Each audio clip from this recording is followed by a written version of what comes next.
With budgets tight and many school programs on the chopping block, students and teachers were afraid the district's arts program may be among those that would be cut.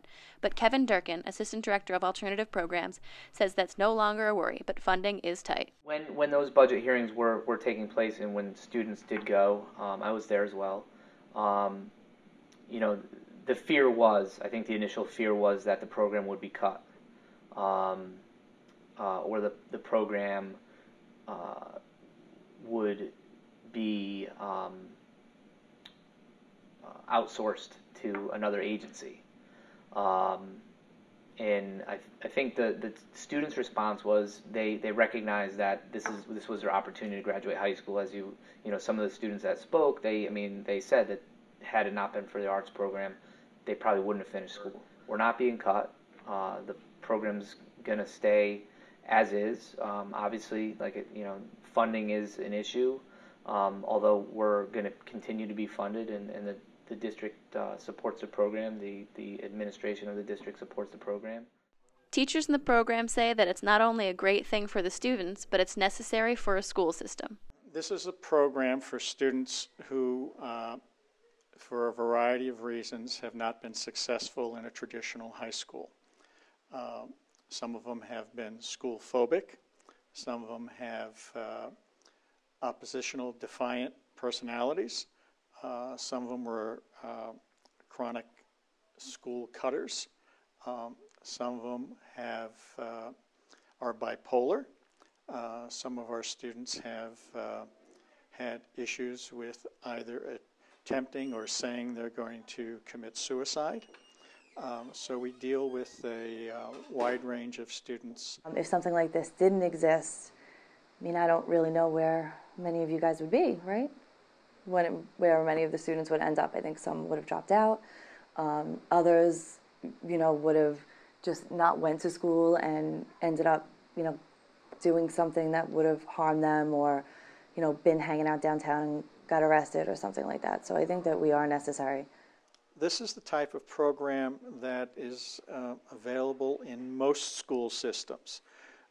Now, this particular location has a full-time social worker and a school psychologist on staff, which many alternate programs don't have, but our other two locations don't have the same therapeutic capabilities that this location has. But it is not unusual in today's environment to have a segment of a school's population not to be able to have success in a traditional school or classroom setting. That's why these types of programs are needed. Through the program, teachers explain that their kids receive opportunities they may otherwise not have, and the small classes help facilitate their education in a number of ways. The discussions, we can have better, I think, discussions and more structured discussions being a small class. Also, we have a little bit more room to be more creative. For example, one day a week we play different kind of word games. Also, the school psychologist from West Hill and I run a positive psychology group one day a week, and we link that to novels and everything that we're doing in the English class. And I don't think that we could do that if there were more students and a bigger school. I think this program offers students an opportunity should something happen to them during high school or whatever. A lot of times freshmen have hard adjustments. Some of the children are school phobic in a large high school. When you have 2,200 students is just too big, and this gives them a chance to refocus, mature, and get back to the regular high school setting. Durkin explains that the several arts program locations are more than just a place for students who don't succeed through a traditional high school. It's a place they can go to learn and feel comfortable. Myself and the teaching staff are working on some program changes that will meet the needs of our learners more specifically and in a way that is, an alternative educational model. It's important for,